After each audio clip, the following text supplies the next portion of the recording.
The Monaco Resort is my parents' lifeblood. Oh, it's a resort now? With the addition of the swimming pool, we should drive heavy tourist traffic right to our door. Dad, that's bleach for laundry. It kills the germs. What's the difference? I'm sorry, you're in arrears on the mortgage. Just give us a couple months, please. We'll get the money. I gotta say, you know, I was flipping through the book last night, and there were some very interesting aspects of your character that were in the book that were not in the movie. Were there some moments whenever you got the role and you were flipping through the book and thinking, oh, I have to play this scene, or oh, I have to play that scene? You nailed it, man. When I read the book before I went in to meet with those guys, and I was like, I read the first chapter, and I was like, oh, cool, Woodstock, I get it. This guy was instrumental. And then we get into kind of his awakening and discovery of himself as this gay man who's closeted in 1969 or 68, 69. And then some of the darker kind of club stuff he was doing in New York and everything, and I thought, yeah, this is, I'm not familiar with any of this stuff. First-hand experience. I was like, I think they got the wrong guy here, especially knowing that Aang did Brokeback and everything. I was like, you know, I don't think I'm gonna be able to do this. It's cool that they thought of me, but it's gonna be too hard for me. Look at this. Some hippie thing's gonna get canceled unless they find a new place for the concert. Wow, Janis Joplin. Grateful Dead, The Who. Well, the locals killed it. Bummer, man. Can you connect me with something called Woodstock? Speaking of Spring Awakening, you know, we saw you in it and you were great, and this being your first feature film, right? Yeah, first film, period. So was there anything that you kind of took from stage and kind of brought in front of the camera, and what were the challenges of kind of crossing mediums like that?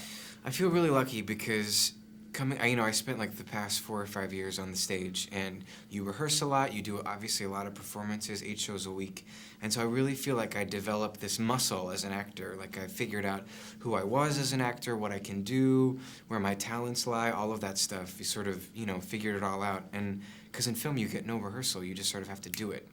And so I feel like because of all those years of training in the theater, now I'm able to show up on a film set and sort of spit something out without having to rehearse it, because of all of those years that I spent working on myself. So I feel really lucky because of that. And it is very different. It's like long distance and short distance running. It's like in the theater, it's all about doing it over and over again and conserving and making sure you can do it 8 times a week. And in film, it's like, bam, it's like one shot that one day, all at once, balls to the wall, as hard as you can, just on that one single day. So it's the same and different at the same time. Hey, man. You have a permit, right? Yeah. Very cool. You say you want to use these fields here? That's why we're here. But you'll have to tidy up after yourself. Of course. We're gonna need a place for people to crash. Why don't we just buy the Monaco out for the season? We like to pay cash in advance. Your mother says we can triple our money. 3 times the rooms. What was it like having that submersion into the character? Because I would think talking to Ang Lee, he's such a stickler for details, and I would think that he would make you know everything there was to know about Vietnam. So was it cool to really dive into that and to be able to bring it, even though you weren't technically in Vietnam in the movie? Yeah, it was great. You know what was so interesting is that Ang sent me about 25 different movies, different DVDs, from Apocalypse Now to The Deer Hunter to Hamburger Hill to Fantastic Voyage even. He had me meet with several Vietnam veterans and also Iraq veterans, went to shooting ranges and fired with the veterans, and showed me how to work the guns, and we did drills in the forest on the ground. We checked ourselves for ticks afterwards. And then we also, I had picture books. I was reading Dispatches, this famous book on Vietnam. It was a really intense type of research, and Ang sent me numerous stories and binders and photographs and had me watch, in particular, a moment that Chris Walken had in The Deer Hunter that he kind of used as kind of a seed for one of our scenes that we did, and I just really enjoyed the process of working with Ang and that level of detail. I just loved it. The word is getting out that maybe we'll have a few more guests than we originally thought. The New York State Thruway has been backed up all the way from the George Washington Bridge. It's basically a parking lot. Police are planning the first ever emergency closing of the entire Thruway. What? You know what those hippies are going to do to our town? We're shutting this thing down! If there's rain, might get a little Electrical. We don't want to pry too much into the audience. Thelma also kind of has these contradictions. And, she's not entirely one way and not entirely the other way. And I think that's kind of interesting. Was it important to kind of have those contradictions, you know, within yourself, you know, whenever you're developing that character like that? Yeah, I mean, you know, if you do any research on sort of sexual revolution that was happening in gay culture, in particular drag culture, you find that, you know, prior to the 60s, men were generally either dressing like their mothers or iconic Hollywood actresses.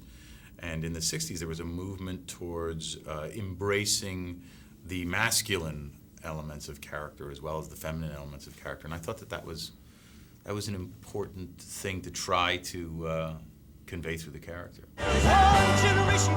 What should I do? Rally your troops. Do I have troops? Got your mom, don't you? She's a battalion. You need help? What kind of help? My God.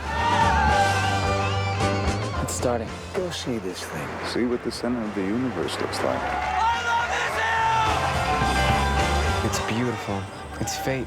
Right there at the top of that hill.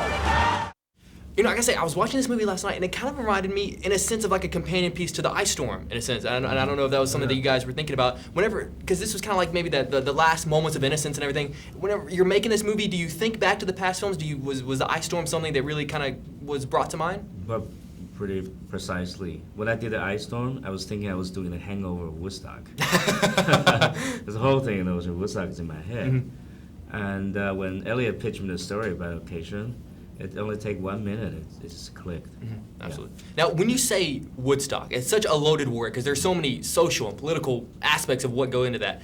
Was it a challenge to when you go after making a movie with Woodstock to really capture everything that word means? You know, the blessing of this particular story is that we were able to kind of get access to that huge idea of Woodstock, but through the lens that's perfect movie comedy of this schnooky little family, this horrible, crappy motel 3 miles down the road, and our hero never even makes it to the concert. He just keeps trying, but of course there's all kinds of stuff that gets in his way. And so you had that inn that told a really human story, and then you could build from there the bigger version of Woodstock and how it all got made. Yeah. You gave them the brownies?